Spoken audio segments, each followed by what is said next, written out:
Ici Isabelle et bienvenue à Honnêtement vrai. Beaucoup d'entre nous passent leur vie à vouloir bien paraître, souvent sans même s'en rendre compte. Mais aujourd'hui, on a juste envie d'être honnêtement vrai, d'avoir des conversations intimes, sincères et profondément humaines. Ensemble, on déconstruit les apparences, une vérité à la fois.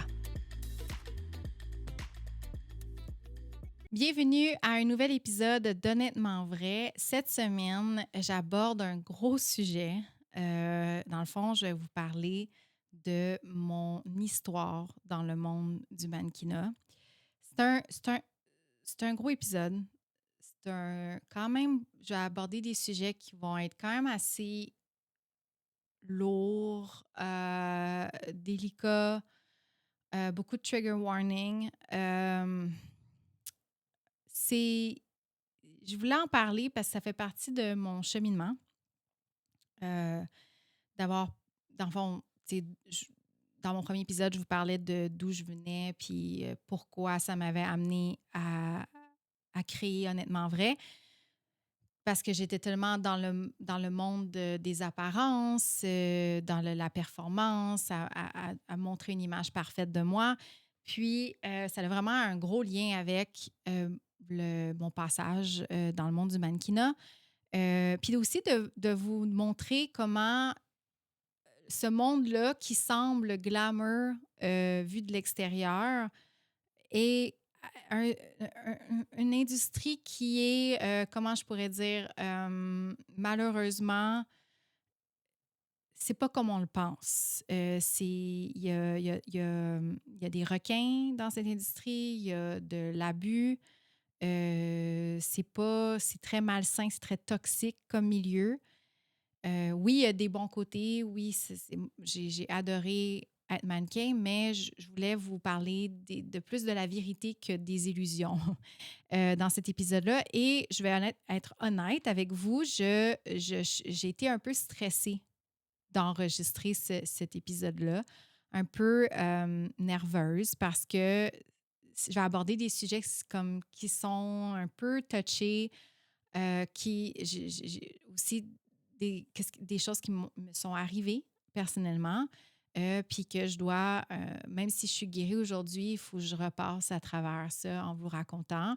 Bon, c'est sûr que de le dire à voix haute, ça fait toujours du bien, mais reste que c'est quand même c'est un épisode vulnérable. Je sais, je veux dire, je vais dans un espace où ce que je dois être vulnérable, où ce que je dois montrer, partager des histoires qui font partie de mon vécu, qui sont assez olé olé et pas évident à le dire. Fait que c'est ça.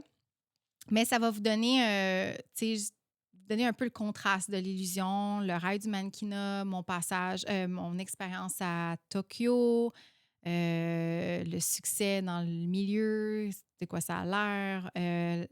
Bon, la vérité, l'objectification, le vide que j'ai vécu, ma perte d'identité, les hauts et les bas. Fait qu'il faut se rappeler aussi que c'était il y a 15 à 16 ans. On parle de 2007 à 2010. Fait que, tu sais, ça fait quand même un bon bout. Je sais que l'industrie a changé. L'industrie n'est pas pareille. Je peux pas vous dire c'est quoi aujourd'hui l'industrie parce que, je veux dire, je suis plus mannequin, mais euh, moi, c'est ça. J'ai baigné dans cet univers-là, dans ce domaine-là, je veux dire, il y a 15, 16, 17 ans. Fait que c'est sûr, ça l'a changé. C'est plus pareil, mais à l'époque, c'était ça la réalité. Puis ça fait partie de mon expérience de vie. Important. Trigger warning. Je vais le rappeler avant d'en parler. Je vais parler de sujets qui touchent les troubles alimentaires et agressions sexuelles. Je veux juste vous le dire, vous l'avertir d'avance. Alors, comment ça a commencé ma carrière de mannequin qui fut très bref. Euh, c'est c'est ça. J'ai pas fait long feu dans ce domaine-là, puis vous allez le comprendre pourquoi. J'ai Dans le fond, comment ça a commencé, c'est moi, j'ai rêvé de devenir mannequin quand j'avais 13 15 ans. À peu près dans cet âge-là. J'étais au secondaire. Puis je regardais, moi, je suis quelqu'un qui adorait regarder les magazines de mode. C'était vraiment, j'adorais la mode. Puis, en fait, je suis allée étudier en mode au Collège La Salle, en commercialisation de la mode après le secondaire. Fait que j'étais vraiment, vraiment le type fashion girl. J'ai même eu un blog de mode, beauté, lifestyle. Fait que, tu sais, j'ai toujours eu un penchant pour la mode, mais ce que je voulais vraiment, c'était de devenir mannequin. Ça, c'était vraiment mon rêve numéro un. Le but ultime, c'était de devenir mannequin. Je regardais beaucoup le Elle Girl. Je pense que ça existe plus, ça. Clin d'œil, Loulou. Loulou, je pense que ça existe-tu? Je pense que ça n'existe pas. Je pense que c'est fini, hein? C'est-tu fini? En tout cas, il y a beaucoup de magazines que malheureusement, ils n'existent plus, mais dans ce temps-là, c'était des magazines que quand tu étais. Ben, je regardais ces magazines-là, mais je consommais ces magazines-là à tous les mois, dans le temps où on avait des magazines, on avait des abonnements, puis on recevait des magazines ou on achetait des magazines. Euh, dans le fond, là, aujourd'hui, c'est tout rendu digital, mais dans le temps, c'était comme ça. Puis, je, quand j'étais mannequin, je voulais être dans ces magazines-là, tu sais. On me disait souvent, quand j'étais au secondaire, j'ai commencé à avoir des commentaires comme Hey, tu pensais être mannequin, hey, tu devrais devenir mannequin. Je sais pas si. Pourtant, je n'étais pas tant grande. C'était pas ma grandeur qui frappait plus les gens. Je pense que c'était mon look. Puis pendant le secondaire, j'ai comme eu un ugly duckling face, qu'on pourrait dire. À un moment donné, je n'étais pas très belle. J'avais des lunettes, j'avais pas encore des verres de contact, j'avais des broches, j'avais un appareil. Tu sais, on dirait que ça prenait toute la place dans ma bouche. Ça me faisait en tout cas, c'était pas joli. Puis, j'ai eu une phase où c'est ça, j'étais pas super belle. Puis, on dirait qu'en vieillissant, mes traits se sont définis. Puis, je pense que j'avais un look particulier. Puis, je commençais à avoir des commentaires comme ça. Puis, c'est sûr que moi, ça me flattait parce que c'était quand même que c'était dans ma tête, ou je le disais pas à voix haute, mais je rêvais de devenir mannequin. Euh, Puis, dans le temps aussi, vers l'âge de 15 ans, j'avais encore mon gras de bébé, là. C'était pas. J'avais du poids à perdre, là. Si je voulais devenir mannequin, il fallait que je perde du poids. Je n'étais pas très mince. Puis, je faisais mesurer autour de 5 pieds 6. Fait que c'était pas l'idéal. Je correspondais pas aux critères de beauté standard de mannequin. Mais c'est vraiment entre l'âge de 15 à 17 ans que j'ai essayé à plusieurs reprises de cogner aux portes des agences, d'aller aux portes ouvertes, puis d'essayer de rentrer, de me faire accepter dans une agence. Et à chaque fois, on me refusait. Fait que j'ai essuyé beaucoup de refus. Je n'étais pas assez grande. Peut-être qu'ils n'aimaient pas mon look. Peut-être que je n'étais pas assez photogénique. Mais j'ai essayé toutes les agences à Montréal. Toutes les agences m'ont dit non. Mais j'ai pas arrêté. J'ai continué de cogner aux portes jusqu'à l'âge de 18 ans. Parce que je savais que j'avais un potentiel. Tu sais, je croyais, tu sais, je veux dire, même si j'ai jamais eu tant confiance en moi, j'avais quand même confiance que je savais que j'avais un look particulier, que j'avais le potentiel, puis que j'étais aussi capable que les autres filles. Moi, c'est ça que je me disais. Si les autres sont capables, moi aussi, je suis capable. J'étais très déterminée. Ça, par exemple, faut que je me le donne. J'étais une jeune fille, jeune femme, très déterminée. Je voulais réussir. Je voulais atteindre mon rêve. Puis je me disais, si les autres, ils peuvent, moi aussi. Fait que je sais pas comment j'ai fait, mais j'ai grandi un peu plus. J'ai à côté, là, je te dirais, dans les portes ouvertes, là, on me disait que je faisais 5 pieds 8. J'ai à côté 5 pieds 8. Si je te dirais, là, 5 pieds 8, c'est une bonne journée le matin, là, surtout le matin, parce que le matin, tu as l'air plus grande que le soir. Mais puis aussi, j'ai perdu beaucoup de poids. J'ai perdu 25 livres vers l'âge de 15-16 ans. Fait que, tu sais, je posais des actions, je mettais tout en marche pour essayer de me faire accepter. Puis, ben aussi, entre parenthèses, trigger warning, j'ai développé un trouble alimentaire vers l'âge de 15-16 ans. J'ai été diagnostiquée officiellement à 22 ans comme trouble alimentaire non spécifié. Mais oui, c'est sûr que le 25 livres que j'ai perdu, c'était pas. Ça avait un lien avec un trouble alimentaire. Mais non, c'est pas le milieu qui m'a donné un trouble. J'avais un trouble déjà, mais ça l'a empiré avec le domaine du mannequinat. Un jour, en été, j'avais l'âge de 18 ans, je suis partie d'un pas très déterminé vers Montréal en autobus, parce que oui, je viens de la Rive-Sud, pour aller aux portes ouvertes de l'agence Specs. C'était ma deuxième fois que j'allais là.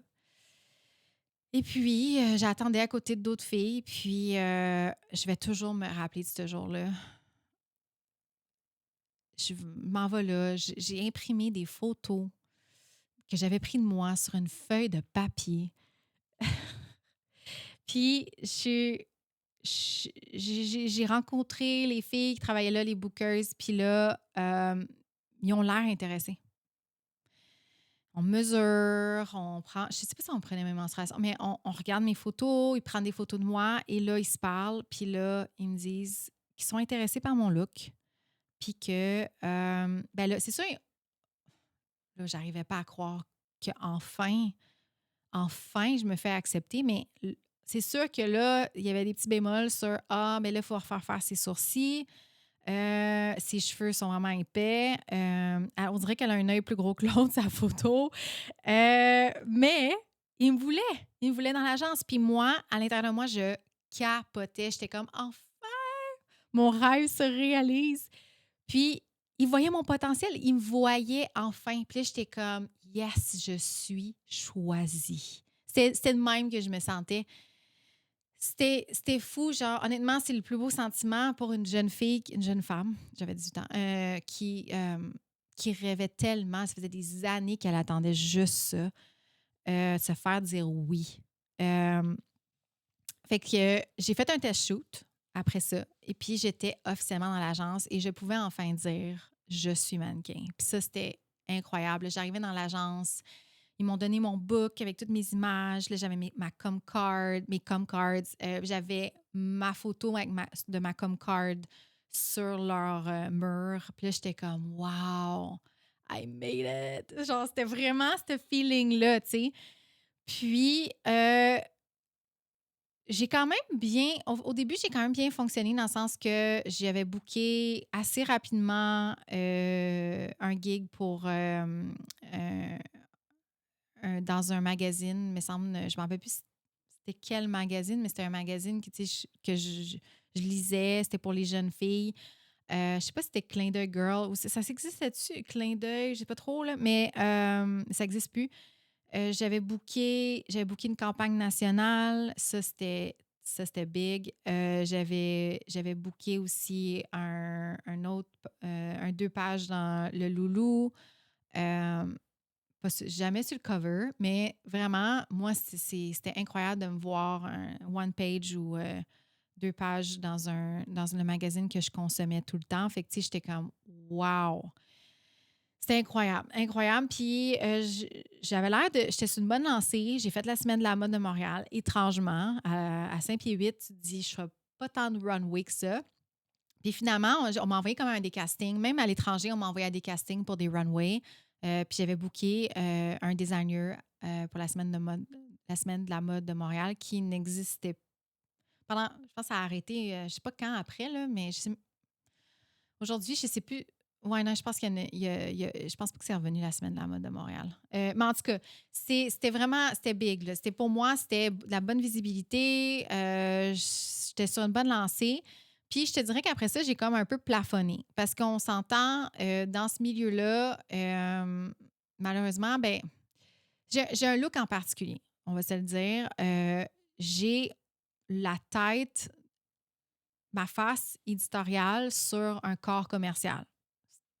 Fait que c'était un peu mélangeant. Tu sais, c'était comme on ne savait pas trop où me mettre. Fait que si j'aurais été plus grande, malheureusement, j'ai toujours voulu être plus grande, mais je ne peux pas forcer les choses. Ça, tu ne peux pas changer.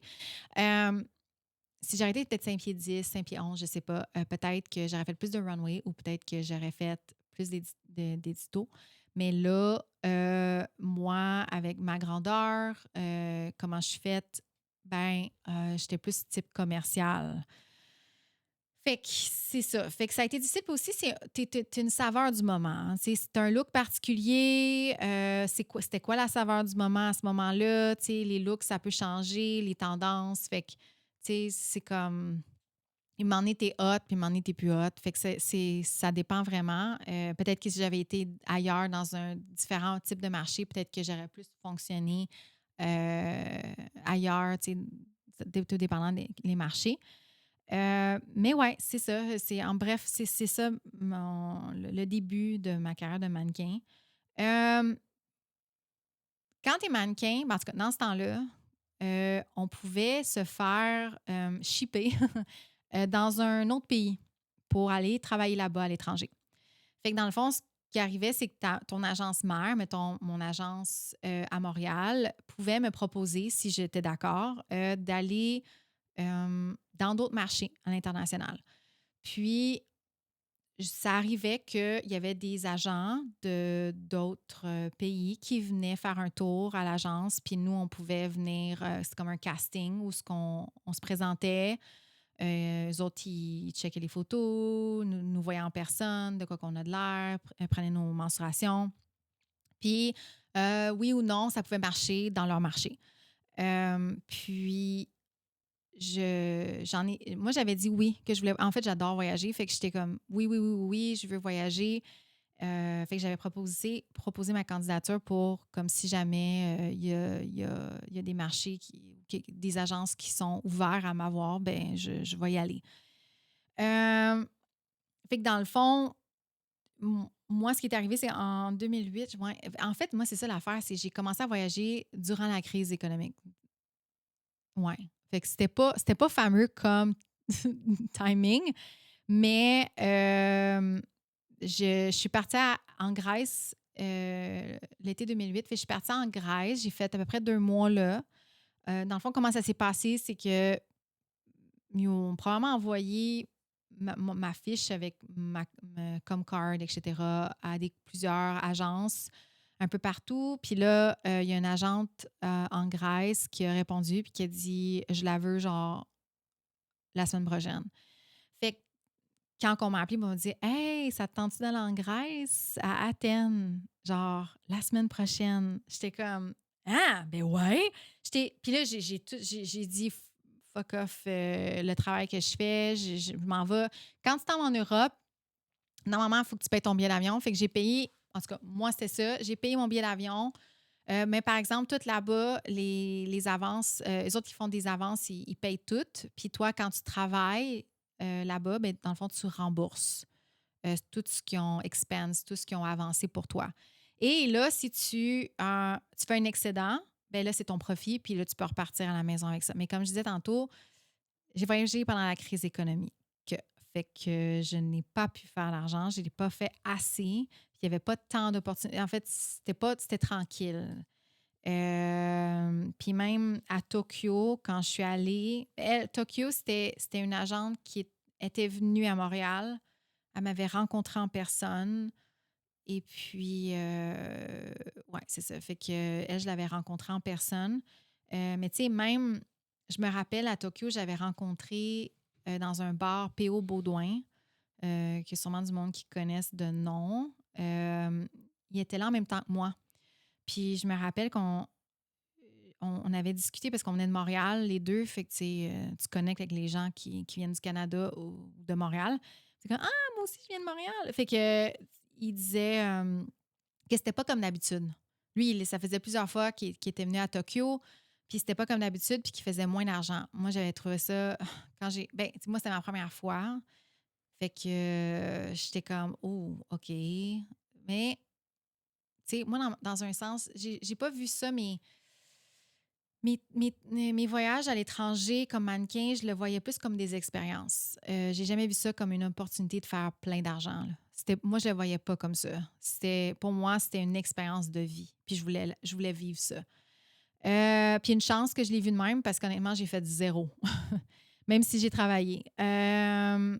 Puis à chaque fois, là, à Athènes, puis à Tokyo, j'ai fait $0. Puis j'ai même booké un gros shoot, là. avec Panasonic. Genre, c'était un gros gig, là. C'était huge, là. Mon agente était tellement contente que j'ai booké ça. C'était genre la plus grosse job, je pense, qu'un mannequin a booké dans cette agence-là. En tout cas, à ce moment-là. Je pense qu'en ce temps-là, c'était comme 3 000 $. Mais, tu sais, moi, j'ai vu aucune scène de cet argent-là. Parce que je pense que tout ce qu'elle a avancé, je pense qu'elle a perdu plus d'argent qu'elle n'a fait parce que j'en faisais pas assez de job, puis à cause de la crise, c'était pas assez, c'était très tranquille. Mais moi, je voyais ça comme un voyage gratos, là. Euh, Fait que là-bas aussi, je pense aussi, il y a aussi des mannequins là-bas, de ce que de ce que j'ai entendu, qui ont négocié, ben, leur agence mère avait négocié des salaires garantis. Je ne sais pas trop comment ils appelaient ça, mais c'est qu'ils reviennent, admettons, avec 2 000 $ no matter what.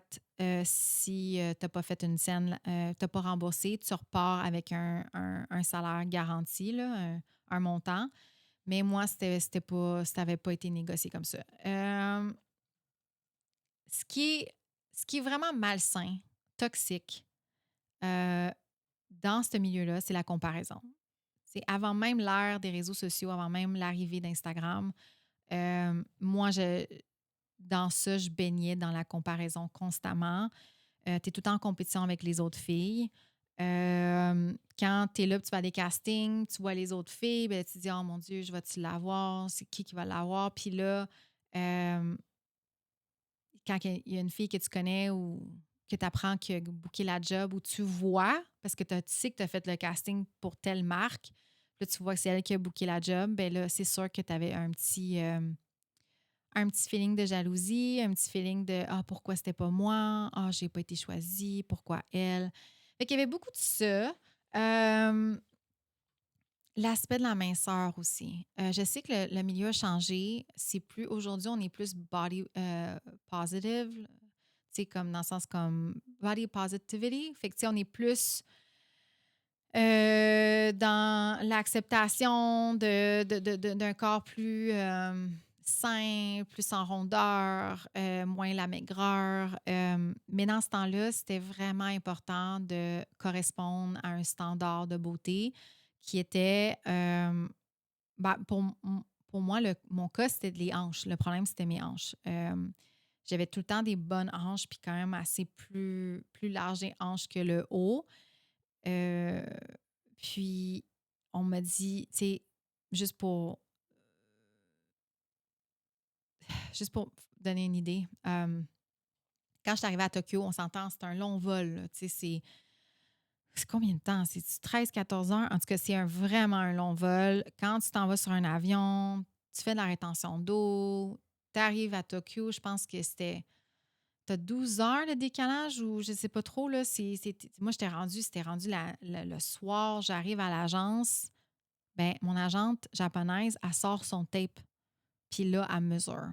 Puis je suis comme, hey, tu peux-tu me laisser arriver? Genre, avant, peux-tu attendre demain matin pour prendre mes menstruations? Tu sais, au moins, là, tu sais, comme pour pas drainer un peu durant la nuit, je me réveille, j'ai pas mangé, tu peux prendre mes menstruations si tu veux, là. Mais non, elle voulait prendre mes menstruations. Elle prend mes menstruations. Next thing you know, elle écrit à mon agente à Montréal pour dire ouais, là, Isabelle, là, elle fait 36 de tour de hanche. Là, c'était pas ça qui était supposé d'être. Et là, mon agente, elle m'écrit, puis elle était comme là, sois pas en panique, là, mais là, elle dit que tu fais 36 de tour de hanche, puis là, où j'étais-tu 35,5. En tout cas, tu es supposé être à 35. Mais là, écoute, gars, là, c'est normal. Tu sais, elle dit, mange pas trop de sodium, fais attention, mange pas de soupe, fais ci, fais ci. Tu sais, comme, fais attention. Mais je suis comme, really? C'est 1 pouce, un demi-pouce. Tu sais, fait que c'était vraiment, elle était très à cheval sur ça. C'était vraiment, il faut absolument fallait que je sois à 35 pouces de hanche. C'était vraiment. Puis ils m'ont tout mesuré. Hein, tu sais, ils m'ont mesuré le tour de la tête, je pense, ben, tu sais, la grosseur des doigts, tout, là, tout le corps au complet. Ça doit sûrement, si je faisais des affaires avec les mains, hand modeling, des bijoux, whatever. Mais tu sais, honnêtement, ils ont tous les endroits possibles, ils me l'ont mesuré. Aussi, ben, en Grèce, c'est ça l'affaire, c'est que quand je suis allée dans le marché de la Grèce, quand je suis arrivée là-bas, on me disait que j'étais trop mince. Parce que là-bas, c'est plus commercial. Tu sais, là-bas, je faisais beaucoup, beaucoup de casting dans tu sais, plus pour du commercial, des commerciales dans le sens comme la pub. Euh, mais tout ce qui est.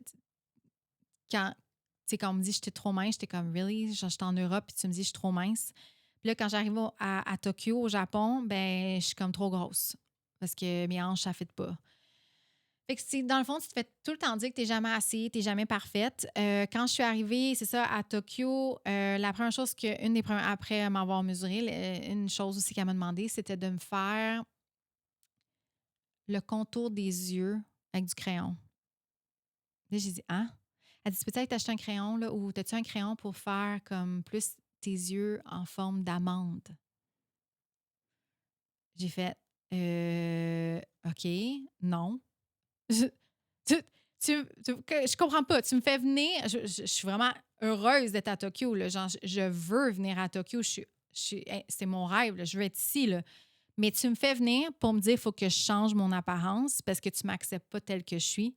Fait que dans le fond, c'est un peu comme.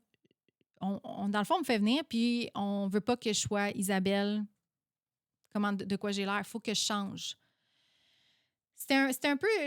Non, moi, j'ai dit non. J'ai dit non, là. Mes yeux sont ronds, je les changerai pas, là. Je changerai pas qui je suis, là. Tu sais, tu m'as accepté comme je suis, là. Fait que, on m'acceptait pas pour qui j'étais. C'est ça. Bref. Je me faisais. Dans le fond, quand t'es mannequin, tu vas dans les castings, tu te fais constamment critiquer sur ton apparence parce que, comme je disais, t'es jamais assez. Tu te fais scruter là, de A à Z. Là. Tu peux des fois être en lingerie, tu te fais regarder. Ouais, c'est très axé sur l'apparence. Euh, j'ai trouvé aussi que j'étais littéralement un support à vêtements. C'est de même que je me sentais. Tu sais, dans le fond, tu dis rien, puis tu fais juste porter des vêtements. Tu n'as pas place à être expressive ou à dire ta façon de penser. C'est un peu comme tais-toi puis sois belle. Euh, ouais, c'était de même que je me sentais quand j'étais mannequin, surtout à l'étranger. Je me rappelle en Grèce, un moment donné, dans un casting, je me pointe là, je donne mon book, puis ils sont une table, plusieurs personnes devant moi, puis ils gueulaient, là. Mais tu sais, je comprends pas, là, ils parlent en grec, là. Tu sais, fait que je suis là, ils gueulent, ils regardent mon book, puis ils ont l'air fâchés. Puis là, je les regarde, puis je suis comme, euh, qu'est-ce qui se passe? Puis là, ils sont comme, non, non, non, non, genre, t'inquiète, ça n'a pas rapport. Mais c'est tellement, honnêtement, des fois, il y a des. C'est comment que les autres fonctionnent. Tu sais, le marché grec était tellement différent du marché japonais. Tu sais, ils ont tout- ils ont toutes des particularités différentes, mais honnêtement, ça, j'ai trouvé ça, surtout avec la langue, les Grecs, c'était plus, la façon qu'ils parlaient aussi, c'était plus agressif, puis aussi, quand je marchais dans la rue pour me rendre à des castings, parce que là-bas, j'avais personne pour, dans le fond, là-bas, c'était vraiment, on te donne avant les GPS, puis je me sens vieille quand je dis ça, avant le Waze ou le Google Maps, dans le fond, on te donnait à chaque casting, on me donnait une feuille avec l'itinéraire de comment me rendre à mon casting. Fait que, fait que là, je regardais ma feuille, puis là, je devais me débrouiller avec, je veux dire, là-bas, c'est comme on dirait des symboles, la langue grecque. Fait que, tu sais, c'était vraiment. J'étais là, puis il fallait que je me débrouille dans les rues à essayer. Parce que là, j'avais pas de sel. Là. Fait que là, il fallait que je me débrouille à essayer de me retrouver avec un itinéraire. Puis il fallait que je me débrouille avec les adresses, tu sais, avec le transport en commun. Je prenais l'autobus, je prenais le métro. Puis j'avais 18 ans, là, dans un pays étranger toute seule. Puis c'est de même que je me rendais au casting. Tandis qu'au Japon, il y avait un manager qui était aussi quelqu'un qui traduisait euh, tous les castings, parce que tous les castings se faisaient en japonais. Tandis qu'en Grèce, il était capable de parler en anglais. Mais là, au Japon, c'était très, beaucoup, beaucoup japonais. Fait que lui, il fallait qu'il traduise tout. Puis aussi, comment ça fonctionne, le système des adresses, c'est pas pareil. C'est très mélangeant. Je pense qu'il n'y a même pas d'adresse vraiment. Fait que c'est. euh, je, je sais, je peux pas. C'est un peu flou dans ma tête, là, mais on devait avoir un chauffeur. Fait que c'est ça. Fait que dans le fond,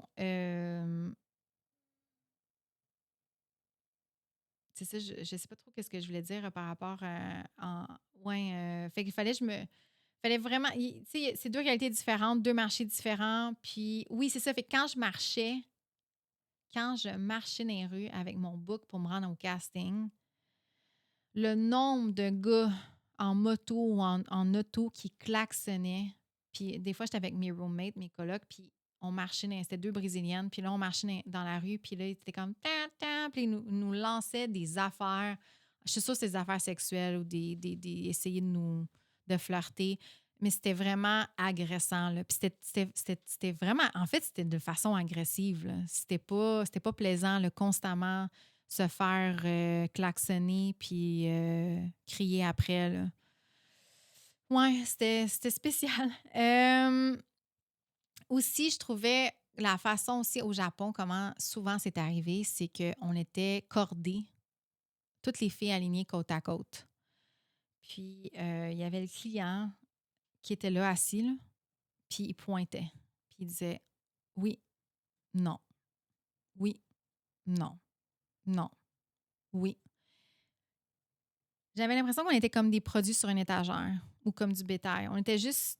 Dans le fond, c'était comme vraiment un feeling de je suis juste un numéro, je suis réduite à mon apparence parmi tant d'autres, puis je suis vraiment juste jugée sur mon corps en une seconde. Tu sais, je dis même pas mon nom, je dis même pas d'où je viens, il y a aucun background sur moi. Tout ce qu'il voit, c'est mon apparence, puis il dit oui ou non en une seconde. Fait que ça, j'ai trouvé ça, moi, je sais pas, je trouvais ça comme quand tu as 18 ans, puis il y a des jeunes filles, hein, surtout, il y avait des Russes qui partaient de leur pays, il y avait 15 ans, imagine, toute seule. Ou je sais pas si elle était accompagnée avec leurs parents, mais moi, j'ai rencontré une fille, elle était toute seule, puis elle avait 15 ans. Elle était russe, puis elle avait 15 ans, dans un autre pays. Ouais, c'est quelque chose. Puis là, tu vis des expériences comme ça. Ouais, ça peut. Je sais pas si ça peut aller dans le mauvais sens des fois, là. Euh, J'avais aussi, je me rappelle, mon agente japonaise, elle m'avait mis beaucoup de pression. Tu sais, je chantais, il fallait qu'on book de la job, là. Puis, un moment donné, elle m'avait dit, on dirait que j'avais le feeling que j'avais une pression que quand c'était des castings avec de la danse, quelque chose, elle était comme, elle me mettait de la pression pour comme là, tu sais, il faut que tu fasses ça, non, non, non. Fait que là, je sentais qu'il fallait que je le book ou qu'il fallait que je sois comme dans la sélection. Puis je me disais, mais voyons, je comprenais pas pourquoi qu'elle faisait ça, mais je me rappelle le casting de Panasonic, on était vraiment là, c'était un gros bureau. On arrivait là, genre, des vannes de filles qui arrivaient. Puis là, je regardais ça, là, plein de filles. Puis là, je me disais, aïe, aïe, c'est sûr, je l'ai pas. C'est bien trop de monde. Je suis bien trop en compétition avec bien trop de monde. Puis là, on arrive, c'était par agence. Fait qu'on arrivait, on était dans le casting room. On arrive, puis euh, on était toutes les filles de l'agence, une à côté de l'autre. Et là, il nous dit, il part la musique, puis il fallait qu'on danse. Mais c'était comme la salsa merengue. Et moi, j'étais comme, what? Genre, j'adore ça. Là. Fait que là, je commençais à danser. Là, tu vois, j'ai lâché un commentaire. Tu voyais, j'adorais ça. Puis les autres, ils ont remarqué. Je me suis démarquée parce que ma personnalité, elle a sorti. J'avais confiance en moi parce que j'ai gagné le concours de salsa merengue au troisième secondaire avec mon ami. Fait que, puis je suis allée tous les hivers presque dans le sud. Fait que j'étais quand même pas un niveau expert, mais j'adore danser. J'aime ça me déhancher, les faufounes. Fait que, tu sais, c'était vraiment... Pour moi, c'est comme ça. C'était spontané. Puis je pense qu'ils ont aimé ça parce qu'ils m'ont booké. Fait que quand j'ai su que j'avais booké la job, mon agente capotait. Elle était tellement contente. Enfin, j'ai ramené du cash. Puis deux, je suis tombée malade après. Fait que, parce que je sortais trop. Je sortais genre, dans ce temps-là, je sortais comme 6-7 fois semaine pendant 2 mois, presque. Mais en fait, j'étais à Tokyo pendant 3 mois. Mais je vais raconter ça après, là. Mais j'ai été malade. Puis je me rappelle qu'elle m'avait dit, avant le fitting, parce que ça, j'avais un meeting pour faire le fitting. Puis elle m'avait dit là, il faut pas que ça paraisse que tu es malade. On m'avait donné des médicaments que je savais même pas, je connaissais même pas le nom, je savais même pas c'était quoi. Je m'avais senti tellement drowsy, genre comme buzzée durant les castings. Puis là, elle me donne ces médicaments-là, que j'ai aucune idée c'est quoi. Puis elle me dit, parce que je pense qu'elle avait peur que je perde la job, s'ils se rendent compte que j'étais malade. Puis elle me disait comme, faut pas que ça paraisse. Imagine, tu sais, t'es malade, t'as la grippe. Comment tu veux cacher ça? Je veux dire, c'est. Et puis là, je me sentais mal. Là, j'étais comme, fallait que, tu sais, tu te sens comme coupable, et en même temps, tu te sens comme, OK, mais là, il faut que vraiment je cache que je suis malade. Puis c'est tellement, en tout cas, c'était du gros masking. Euh, là-bas aussi, ça marchait avec des per diem par semaine. Fait que dans le fond, à chaque semaine, je pense que je recevais, mais je ne me rappelle plus en l'équivalent en yens, mais c'était 150. Fait qu'on se faisait peser, mesurer. En tout cas, au début, pour moi, c'était mon cas. Après ça, ils ont arrêté de me peser, je ne sais pas pourquoi. Puis j'avais une coloc que ses hanches étaient considérées tellement plus larges que ce qui est acceptable, qu'elle, elle recevait plus beaucoup. C'était vraiment triste. Quand j'ai su ça, là, j'étais outrée. J'étais comme non, elle me fera pas ça, elle. Fait que ma roommate, ma coloc, elle en profitait pour manger puis boire dans les clubs le soir parce que c'était gratuit pour les mannequins. Trigger warning, trouble alimentaire. J'ai parlé que j'avais développé un trouble alimentaire, mais c'est aussi dans l'industrie. Moi, j'ai été témoin de ça, de comment. Tout le monde est différent, là, tous les mannequins. Tu vas rencontrer un mannequin et elle va te dire qu'elle n'avait aucun problème. Mais il y en a d'autres qui avaient des problèmes. Il y avait une Russe dans mon agence qui était boulimique.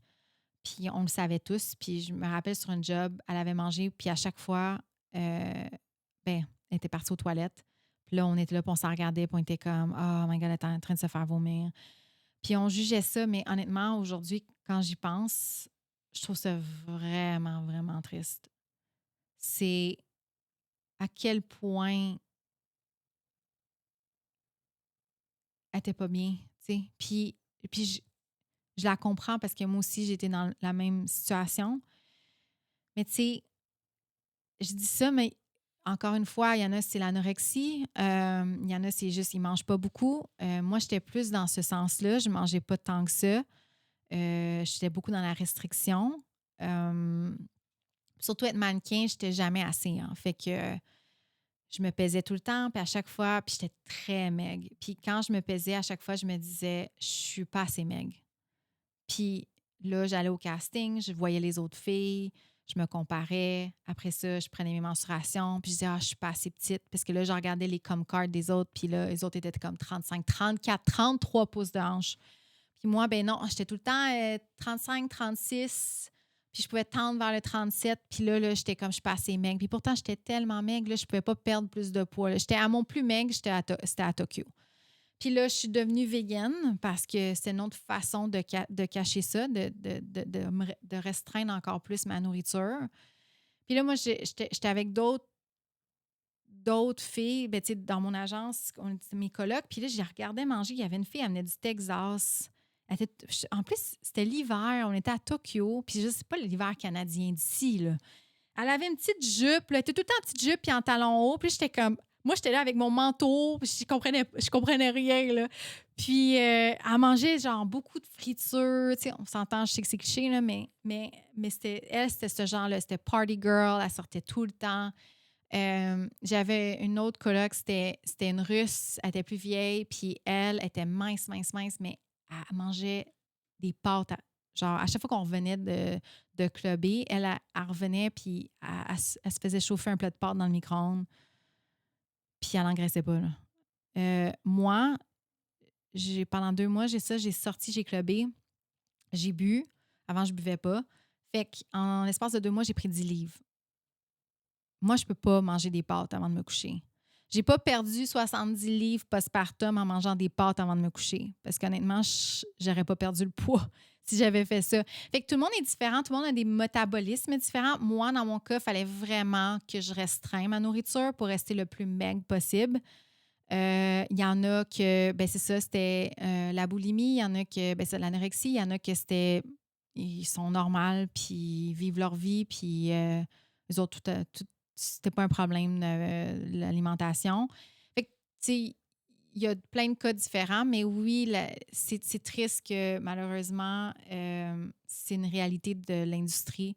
Puis je trouve que dans ce temps-là, c'était vraiment un gros problème, là. Surtout les marchés européens, qu'ils voulaient que tu sois le plus maigre possible. Mettons, j'ai entendu dire le marché à Paris. Je ne sais pas pour Londres, mais en tout cas, c'était vraiment à New York. Mais en Asie, il fallait vraiment être la plus petite possible, plus petit possible, là. C'est ça. Fait que quand je disais que je n'étais pas une fille qui buvait, moi, juste pour vous donner une idée, là, je buvais genre. J'étais allée à Cancun juste avant.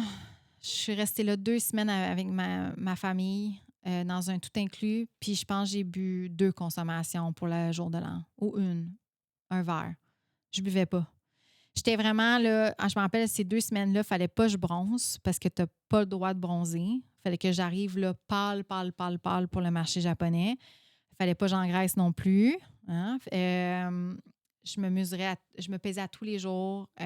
J'allais sur le tapis roulant à chaque matin, courir pour compenser pour tout ce que, genre, j'essayais le moins, tu sais, je faisais attention, je buvais beaucoup d'eau, tellement d'eau que je pissais, genre, clair, là. C'était vraiment ça, là. Genre, transparent, transparent toute la journée. Je faisais juste boire de l'eau. Je lisais mon livre, c'était Skinny Bitch. En tout cas, c'était vraiment du véganisme dissimulé dans un livre adressé pour la minceur. Fait que mais j'avais adoré ce livre-là, puis je preachais dans le temps, genre vraiment beaucoup le mode de vie vegan. Euh, Fait que c'est ça. Fait que moi, quand je suis arrivée là-bas, je voulais pas sortir. J'étais vraiment, moi, je suis ici pour travailler, j'étais vraiment comme assidue, très disciplinée. J'allais au gym au Japon. Je mangeais ma bouffe santé. Je, j'avais un blog en plus, j'écrivais. Tu sais, moi, je voulais faire mes petites affaires. Je voulais aller au casting, puis je voulais réussir comme mannequin, là. Je voulais booker des jobs. Fait que c'était de même que je me voyais.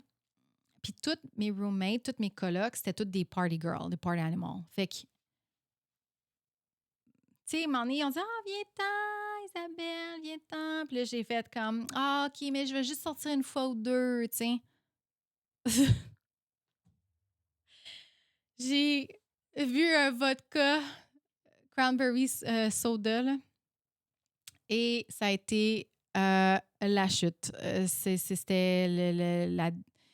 C'était le déclin d'Isabelle. J'ai tellement pris goût au party, au fun. En fait, j'avais un party animal en moi, puis il a sorti là, malheureusement. J'étais tellement une fille sage, là. J'étais tellement by the book. Tu sais, c'était très Capricorne de moi, là. Ben, je suis pas Capricorne, mais mon ascendant Capricorne, puis j'ai genre quand même 4 planètes en Capricorne. Mais mon soleil en Lion, en plus, j'ai 4 aussi planètes en Lion.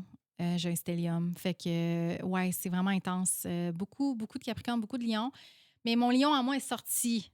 Genre, j'étais une party animal solide. J'ai découvert ça en moi. Puis aussi, quand tu bois, ben, tu deviens plus le fun. Puis, on dirait tout d'un coup, je sentais que les gens m'aimaient. Je sortais, genre, je dansais, je rencontrais des nouvelles personnes, je bondais avec les mannequins parce que là, tu sais, si je restais, on s'entend, t'es 3 mois, moi j'étais là 3 mois, 3 mois isolée dans un autre pays, Tu es loin de ta famille. Dans ce temps-là, on n'avait pas vraiment... c'était vraiment beaucoup... Je parlais avec ma famille sur Skype. C'est ça? Ouais, c'était Skype. Ou MSN. Tu sais, Facebook existait, mais tu sais, c'était pas ce qu'on connaît aujourd'hui. Fait que, tu sais, j'avais pas... Je pouvais juste, c'est ça, communiquer par Skype. Euh, il n'y avait pas les réseaux sociaux. Fait que c'était... Je me sentais très isolée, très loin de ma famille puis de mes amis. Fait que la seule façon que les gens avaient des nouvelles de moi, c'était mon blog ou par Skype. Puis, fait que là-bas, j'avais un craving de connecter avec les autres, c'est sûr. En fait, je voulais être acceptée, je voulais faire partie de la gang. Fait que quand les mannequins ils sortaient à chaque soir, ben moi aussi, je voulais faire partie de cette gang-là. C'est le même que j'ai compris que si je voulais me faire des amis, si je voulais me sentir acceptée, aimée, ben il fallait que je sorte puis je bois. C'était juste pour me sentir incluse. Fait que j'ai commencé à boire. À tous les soirs, je sortais.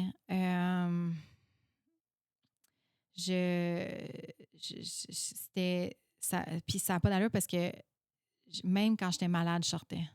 Un moment donné, là, j'étais vraiment malade. J'avais la gorge en feu. J'ai pris des shooters, genre, sur ma gorge. Puis genre, ça a fait comme... Ah! C'était vraiment... Honnêtement, je conseille pas ça, mais même malade, là, je sortais. Aussi, à Tokyo, j'ai découvert comme... Ben aussi, en Grèce aussi, c'était comme ça, me semble. Mais on avait comme des tables, mais à Tokyo, il y avait des sections VIP. Et les mannequins, on a accès aux sections VIP parce que, en fait, ce qu'ils faisaient, c'est qu'ils donnaient de la bouffe et de l'alcool. C'était tout gratuit pour les mannequins. Fait que ça faisait sortir les mannequins. Mais ce que j'ai réalisé, que c'était pas en tout gratuit. En fait, j'ai réalisé plus tard que c'était comme une forme déguisée de prostitution. Puis là, je vais m'expliquer. Là. Quand tu es mannequin, ben en fait, il faut que tu aies l'air disponible dans la section VIP parce qu'il y a beaucoup de businessmen qui vont là puis qui sortent le cash puis veulent rencontrer des belles personnes. Les mannequins, normalement, c'est supposé être des belles jeunes femmes ou des belles hommes. Fait des beaux hommes, je veux dire, mais fallait que constamment qu'on a l'air disponible parce que je vais vous montrer, parler d'un exemple. Un soir, je frenchais un gars intensément sur le sofa dans la section VIP d'un des clubs qu'on allait régulièrement. Puis le garde de sécurité est venu me voir puis il m'a dit d'arrêter parce que c'était trop. Bon. Et là, j'ai réalisé c'est parce qu'il y avait des businessmen dans la salle puis il fallait que j'ai l'air disponible, pas prise. Fait que c'était too much, mon affaire. Puis aussi, c'était comme, non. Puis là, j'étais comme, mais voyons, je suis libre, là, j'ai le droit de faire ce que je veux. Mais c'est ça, il y avait quand même c'est une forme de transaction. Tu sais, tu es là, en tant que mannequin, tu t'amuses dans la section VIP, c'est gratuit pour toi, mais en même temps, il faut tu leur donnes de quoi en retour, tu sais. Il faut que tu aies l'air dispo pour les autres hommes qui viennent, les businessmen qui pourraient... payer plus, puis payer des verres, etc. Aussi, ça, c'est une anecdote drôle qu'il faut que je raconte. Ça, c'est... j'ai tellement arrivé des affaires. Mais tu sais, je veux pas commencer à raconter toutes les foleries que j'ai faites, là, parce que je pourrais faire un épisode dédié à ça, là, mais parce que j'ai fait des affaires wild là-bas. La fois, j'ai bu, m'emmener un shooter d'absinthe. C'était un soir. J'ai blackout. J'ai vomi en dehors d'un taxi partout dans les rues de Tokyo. Puis j'ai fini dans le lit d'un gars en sachant même pas où ce que j'étais. Et le pire dans tout ça, c'est j'aurais pu rencontrer Paris Hilton. Elle était dans un autre club, dans la section VIP, puis je l'ai manqué parce que j'ai blackout vomi partout à travers New York.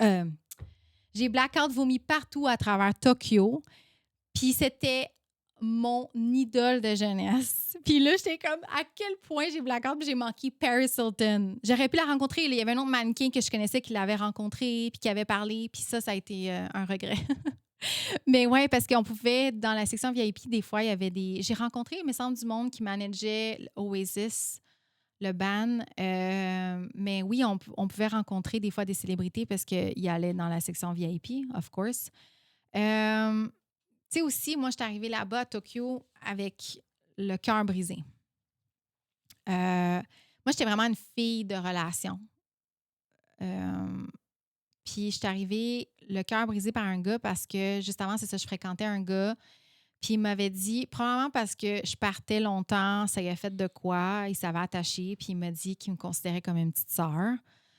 Ça, j'ai trouvé ça un peu bof, surtout quand tu as une relation avec un homme, puis il te dit après ça que t'es comme une petite sœur pour lui. Je trouve ça un peu bizarre.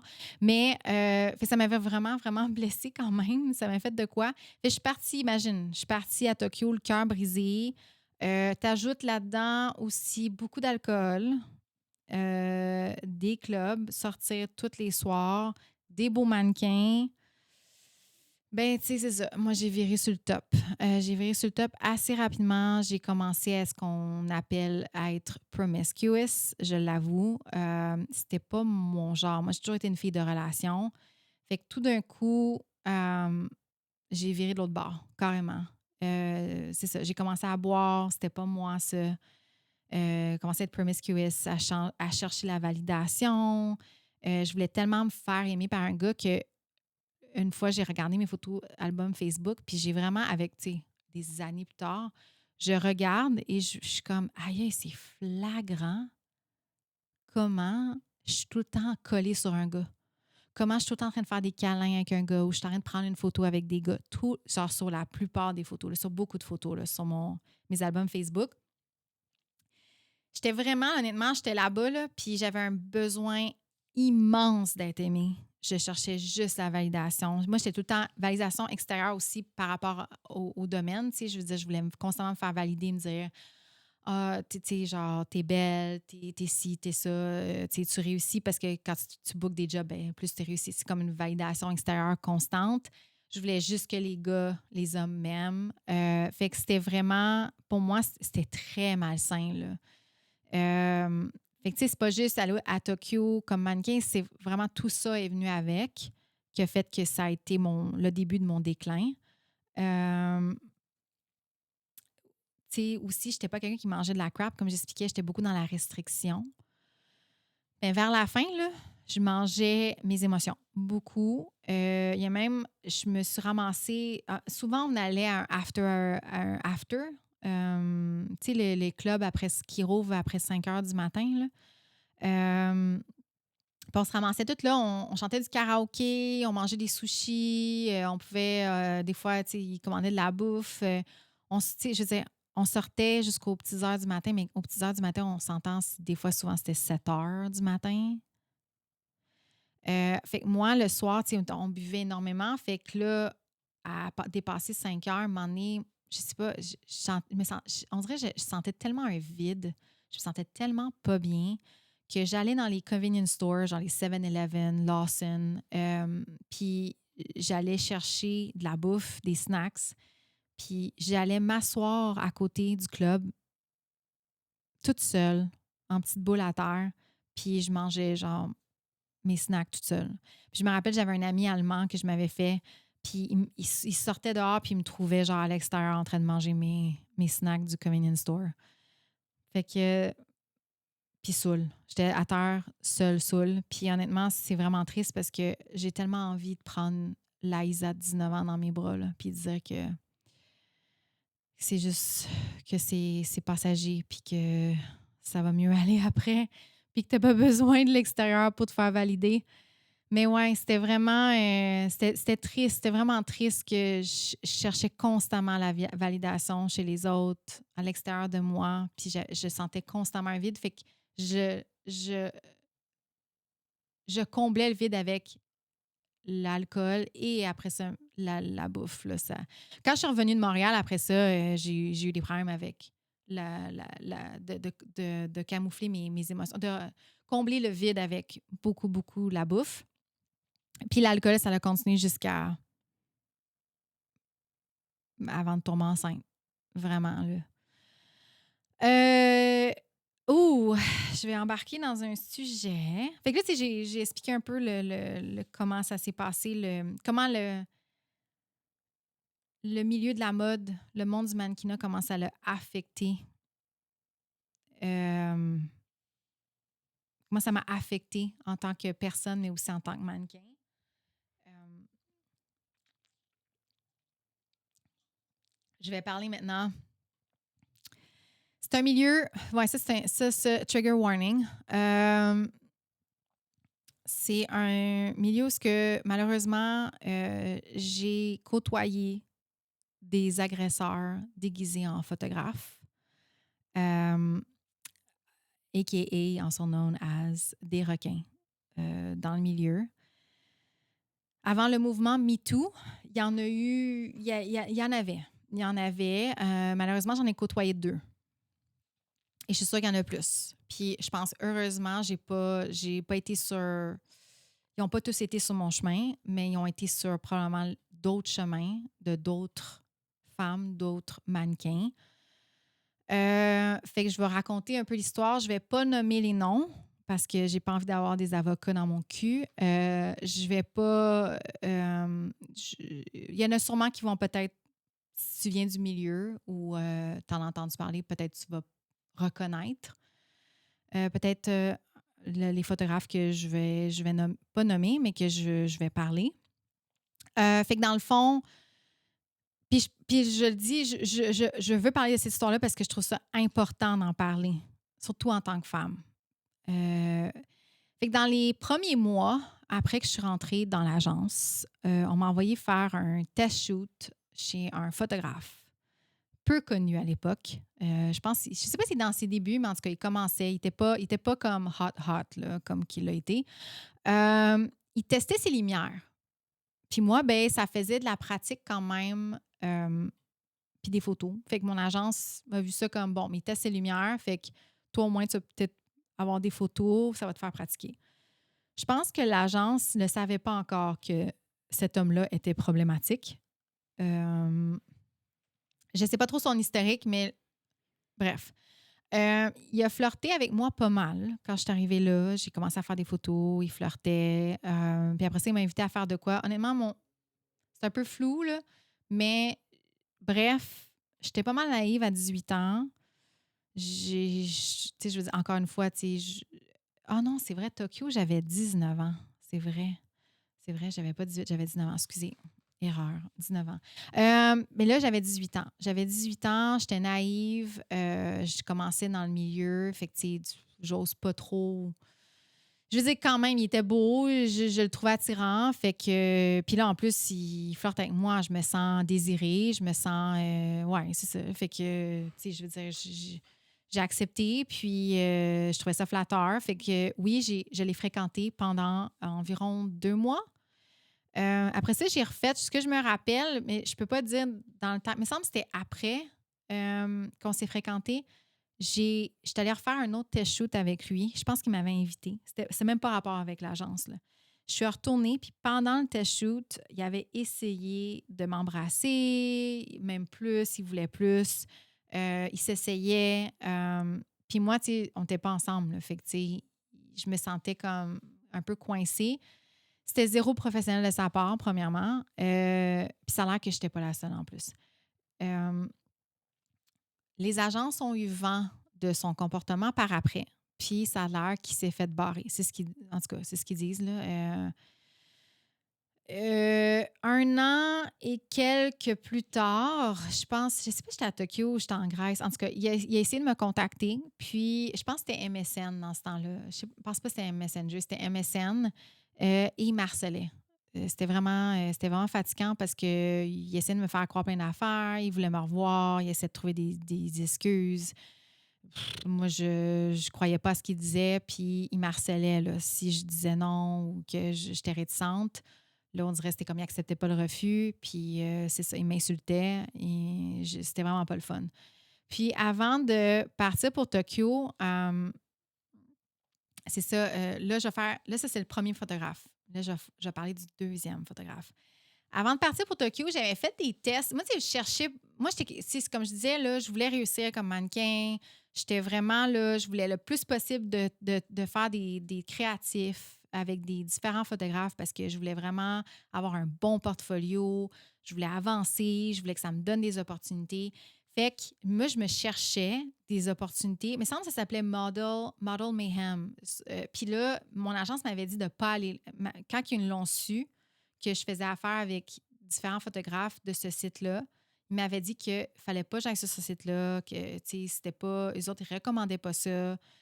Mais moi, j'étais comme un peu tête dure parce que je me disais, je veux avoir des nouvelles photos. Puis j'avais l'impression que je me sentais pas mise en priorité ou je sentais pas qu'ils travaillaient pour ça. Fait que moi, je me suis dit, ben OK, je vais le faire de mon bord. C'était un peu de même que je voyais ça. Fait que j'avais trouvé des photographes de Toronto, des filles qui venaient à Montréal faire un créatif. Puis là, ça me tentait de shooter avec eux autres. Fait que eux autres, ils avaient seté ça dans un hôtel downtown à Montréal. Puis là-bas, sur le shoot, j'ai rencontré. J'ai rencontré. Les autres, en fait, j'étais en lingerie. Ils me prenaient en photo. Puis tout d'un coup, il y a un ami photographe à eux autres qui est arrivé. Puis il a amené sa caméra, puis il avait décidé de prendre quelques photos de moi qui sont encore, soit dit en passant, sur mon Facebook. Mais ça fait longtemps, là. Ouais. Fait qu'une chance, les deux filles étaient là. Je me suis sentie quand même en sécurité avec les deux filles. Il n'est rien arrivé. Euh, mais là, surtout après avoir entendu ce qui s'est passé avec lui, je te dirais qu'aujourd'hui, là, mon speech, c'était ouf, une chance que les deux filles étaient là. Fait que ça. Après, il m'a ajouté sur Facebook. On s'écrivait des fois. Il était vraiment sympathique. Il agissait un peu comme.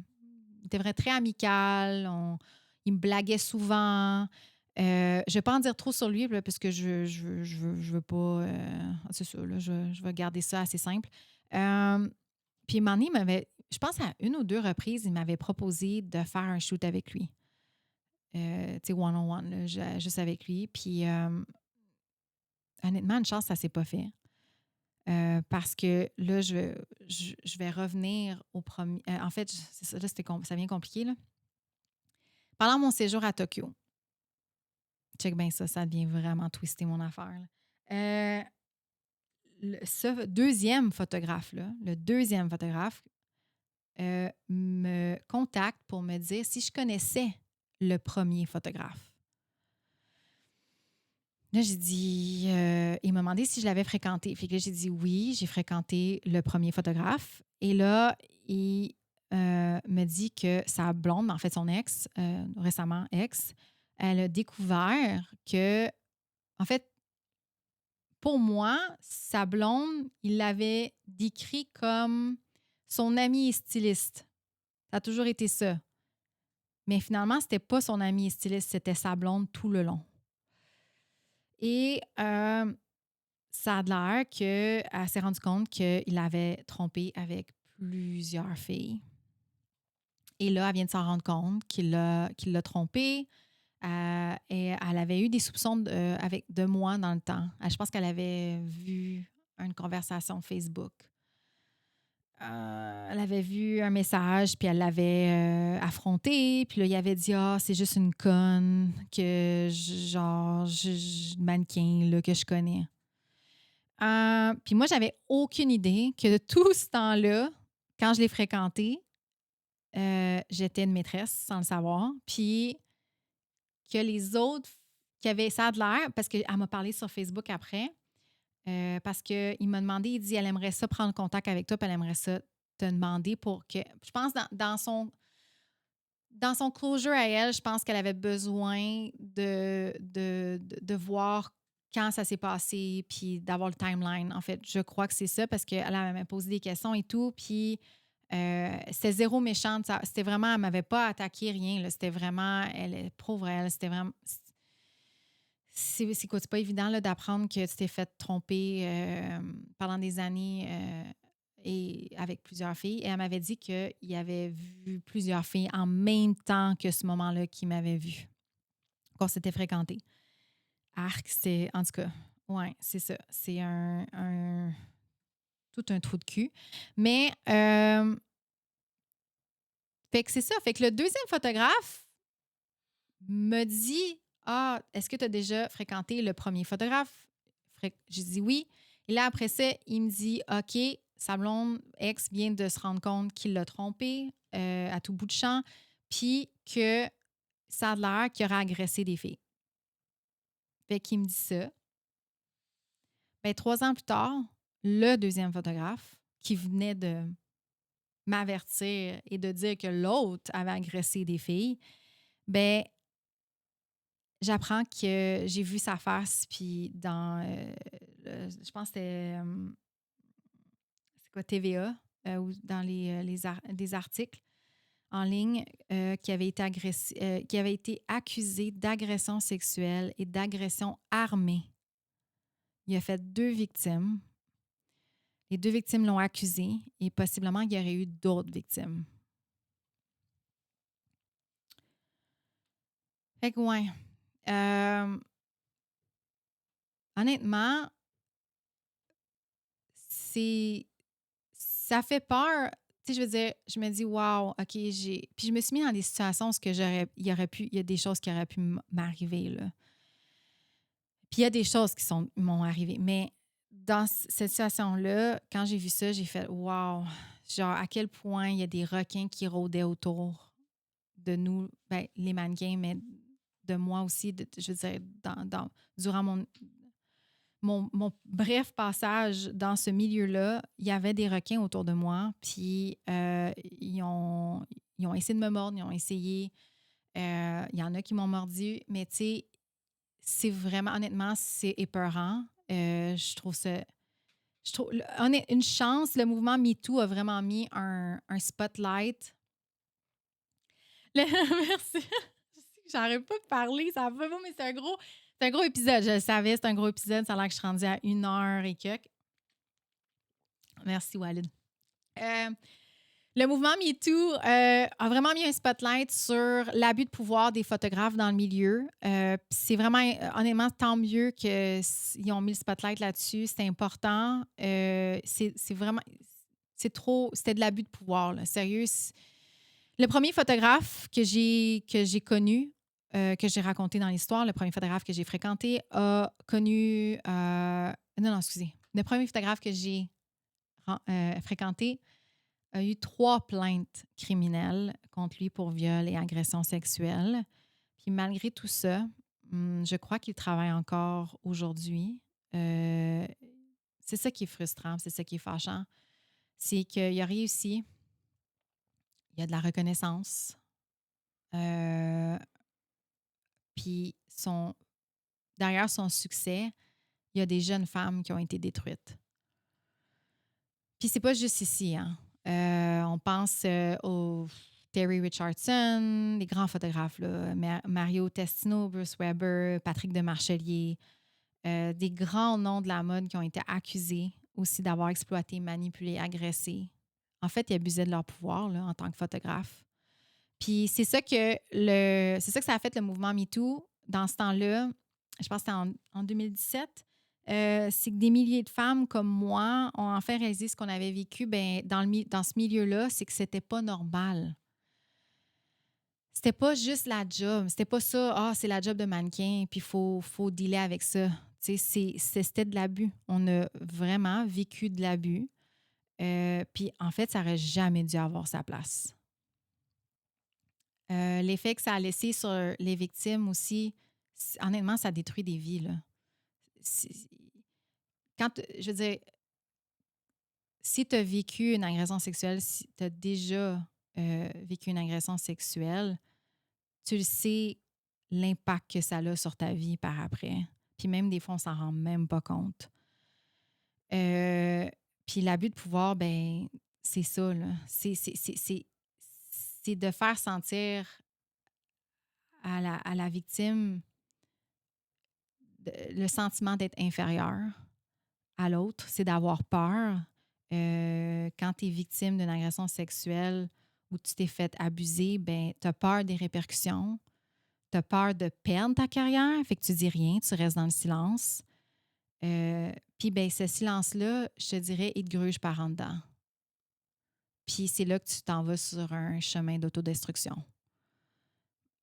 Fait que je pense qu'on on avait, c'est pas tout le monde qui l'a fait, puis bravo aux femmes qui ont accusé, ils l'ont dit, qui l'ont nommé à voix haute, mais on avait le droit de le nommer, de le dire à voix haute et de s'affirmer parce que, puis encore aujourd'hui, on a encore ce droit-là. Puis ça, il ne faut pas l'oublier. Fait que le déclin de ma carrière de mannequin, ça m'amène à ça. Trigger warning, agression sexuelle. Je me suis fait agresser dans un club quand j'étais à Tokyo. Puis c'est pour ça que je comprends là, le feeling de quand je dis que ça a un impact sur une vie, puis ça te gruge par en dedans. Je l'ai vécu, je comprends ça. Fait que, mais par exemple, j'ai jamais aimé dire ce mot-là. J'ai toujours trouvé que c'était plus gros, que c'était trop. Parce que pour moi, une agression sexuelle, je le voyais d'une certaine façon. Pour moi, je le voyais comme c'est dans une ruelle puis c'est une pénétration. Mais c'est pas nécessairement ça. En fait, il y a beaucoup, beaucoup de choses qui sont reliées dans une agression sexuelle, qui sont caractérisées sous le nom agression sexuelle. Je trouve que ça pèse lourd, puis j'ai toujours minimisé ça. Même en thérapie, j'en ai parlé 10 ans plus tard. Puis en thérapie, c'est là que j'ai réalisé en parlant que ça avait eu un bien plus grand impact sur moi que je le pensais. Après toutes ces années-là en plus, je ne réalisais pas, mais le chemin d'autodestruction que j'étais dessus, sur ce chemin-là, c'était relié à ça. Le point de départ, c'était là. Fait que, tu sais, c'est là aussi que mon déclin a commencé. Ça fait partie quand je sortais dans les clubs, l'alcool. Fait que mais j'ai toujours minimisé ça. Tu sais, pour moi, c'était comme... Je me suis aussi culpabilisée. J'ai dit, c'est moi. J'étais en état d'ébriété. Genre, c'est ma faute. Dans le fond, tu sais, je me sentais coupable. Je me suis dit, ben c'est moi qui s'est mis dans cette situation-là. Fait que, tu sais, c'était beaucoup d'essayer de. En fait, j'essayais de l'enlever, de le minimiser, mais je veux dire, à un moment donné, ça rage, là, ça veut sortir. Ça a besoin d'être écouté, d'être entendu. Puis on s'entend le fait qu'une personne a violé ton intimité, n'a pas respecté ton corps, t'as pas respecté tout court, ça a un immense impact sur toi, puis après, ce que tu fais de toi, ta vie et les choix, les comportements que tu adoptes après. Fait que c'est ça, je me sentais en mode autodestruction. Je me suis sentie vraiment dégueu envers moi-même. J'aimais pas ce feeling-là. Puis j'ai glissé dans des comportements vraiment destructeurs. Et c'est là que encore trigger warning, mon trouble alimentaire a pris une autre tournure. J'ai commencé à développer la boulimie, à me faire vomir. Parce qu'au début, c'est ça, j'avais plus des tendances anorexiques, mais là, ça a vraiment tourné en boulimie. Puis après ça, j'ai commencé à manger compulsivement. Ouais. Fait qu'après ça, tu sais, oui, j'ai pas toffé la boulimie longtemps, mais après ça, c'était vraiment longtemps des années, c'était vraiment de manger mes émotions, mais vraiment compulsivement. Fait que j'ai commencé à manquer aussi beaucoup de respect envers moi-même. Puis, comme je disais, mon retour à Montréal de Tokyo, ça a vraiment été... J'étais vraiment un mess, là. J'étais vraiment un hot mess.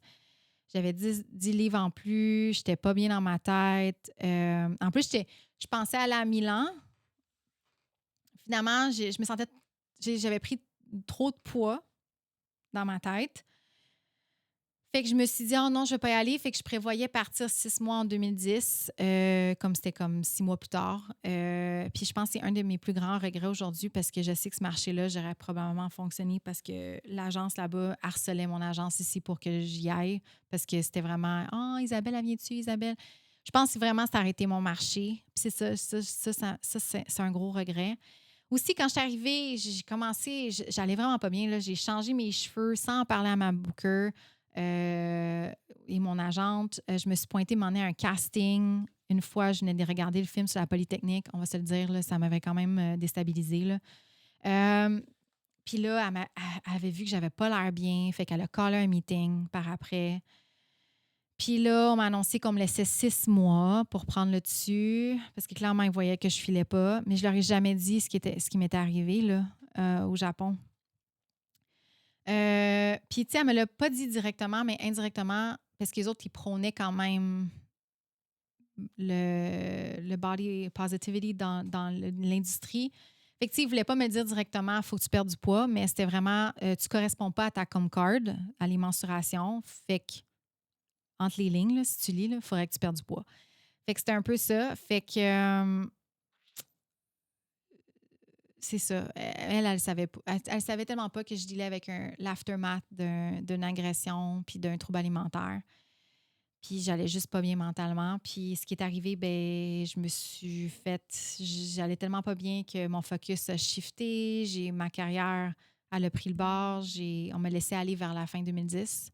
Ça faisait 6 mois. Il n'y avait pas de nouvelles de moi. J'avais pas perdu le poids. En plus, même, je pense que j'avais pris du poids. Ça a été l'un des plus gros regrets de ma vie. Euh, Parce que j'avais tellement voulu être mannequin. C'était un rêve. Puis avec le recul, je me rends compte que mon rêve s'est écroulé parce que j'étais naïve. Parce que. Mais pas parce que j'étais naïve. Pas parce que je n'étais pas assez forte mentalement pour le domaine, mais parce que je baignais dans un milieu beaucoup plus toxique, beaucoup plus malsain que je le pensais. Puis c'était un milieu aussi qui valorisait juste l'apparence, qui fermait les yeux sur l'abus, puis que je me faisais tout le temps constamment sentir que je n'étais pas assez. Fait que n'importe qui aurait passé dans ce domaine-là avec une certaine fragilité, naïveté, un désir tellement, tellement puissant de vouloir réussir dans ce milieu-là, je pense que n'importe qui, en ayant subi ça back-à-back, je pense que aurait probablement se serait écroulé, effondré, puis n'aurait pas pu continuer la carrière. Mais tu sais, à 18, 19, 20 ans, là, moi, je n'étais pas équipée là, pour naviguer ça. Là, vraiment pas. Bref, je conclus cet épisode. C'est vraiment un gros épisode. Là. Ça m'amène sur une réflexion où ce que mon père m'a amené une fois. Il m'a dit... Mon père a toujours, by the way, mon père a toujours détesté que je travaille dans ce milieu-là. En plus, il me disait que c'était même pas un job, c'était un hobby. Mais il m'a demandé, il dit, Isa, il dit, si tu as une fille un jour, puis elle va être mannequin, tu y réponds quoi? Moi, personnellement, je voudrais pas que ma fille vive ce que j'ai vécu. Mais en même temps, j'étais jeune et naïve, mais je voudrais pas non plus lui empêcher de vivre son rêve. Fait que j'ai pas la réponse à cette question-là. Genre, je sais pas si un jour j'aurai une fille, mais honnêtement, ça fait. Je pense, honnêtement, je me console en me disant que l'industrie a changé. Aujourd'hui, il y a plus des Instagram models. Ça a l'air d'être mieux. Mais ouais, je sais pas. Là, c'est déchirant un peu parce que je pense que mes parents ne voulaient pas être dans la position à m'empêcher d'aller à Tokyo ou m'empêcher d'aller voyager ou m'empêcher de faire mon rêve, de réaliser mon rêve. Mais en même temps, ça les a un petit peu détruits par en dedans de savoir que ça m'a affecté vraiment beaucoup et terriblement. Mais tu sais, moi, mon voyage à Tokyo, ça m'a détruit dans un sens quand j'y repense aujourd'hui, mais c'est aussi une des plus belles expériences de ma vie. Puis je changerai jamais ça, là. Jamais, jamais. Je le referai encore. Ben, peut-être pas pareil, là, mais honnêtement, c'était une des plus belles expériences de ma vie parce que ça m'a shapé en la personne que je suis aujourd'hui. Puis c'est ça. Aujourd'hui, ben, je peux te le raconter avec distance, avec compassion, parce que j'espère vraiment que cette histoire-là peut résonner chez les femmes. Peut-être pas dans les mêmes circonstances, ou peut-être dans les mêmes circonstances, je ne sais pas. Mais de peut-être de toucher aux mêmes sentiments que j'ai vécues, de jamais être assez, de garder le silence trop longtemps. Je pense que c'est des sujets aussi qu'il faut mettre en lumière puis qu'il faut nommer tout haut. Parce que comme j'ai appris, moi, à le faire vraiment, en plus, à le dire tout haut avec ma psy. Puis ben aujourd'hui, je le fais aussi avec vous en le disant encore. Puis ça fait du bien d'en parler aussi. En fait, quand t'en parles, puis ça l'aide aussi encore plus à process puis à être correct, de plus en plus, à l'accepter puis être correct. Mais tu sais, je vous dis, j'en parle puis ça me... il y a une couple d'années, j'aurais pleuré puis j'aurais eu de la misère, mais là, c'est derrière moi. J'accepte tout ce qui m'est arrivé. Comme je dis, ça m'a shapé.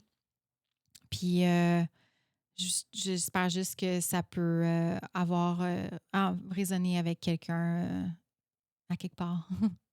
Merci. Merci tellement d'avoir pris le temps. En tout cas, si t'as écouté jusqu'au bout, là, jusque-là, en ce moment, ça doit être quoi? 1 heure et demie? J'espère. Merci tellement d'avoir écouté mon histoire de A à Z. Je sais que c'était long. Je sais que c'était lourd par moments. Je sais que c'était des sujets délicats. Mais je tiens à le redire encore et encore. J'apprécie énormément ton écoute, à la personne qui m'écoute, à vous tous, l'audience qui m'écoute en ce moment. Je suis tellement reconnaissante d'enfin d'utiliser ma voix, parce que quand j'étais mannequin, je ne pouvais pas utiliser ma voix, mais d'enfin d'utiliser ma voix pour avoir un certain impact, ou en utilisant cette histoire-là pour, c'est ça, avoir un impact. Merci, merci. Puis, on se retrouve à la semaine prochaine. Merci. Bye. Merci d'avoir été là. Si cet épisode t'a touché, inspiré ou juste fait du bien, n'hésite pas à le partager. Je t'invite aussi à t'abonner pour ne rien manquer. Tu peux aussi venir me jaser à Honnêtement Vrai ou Isabelle Péquin sur Instagram. Et on se retrouve bientôt pour une autre jasette Honnêtement Vrai.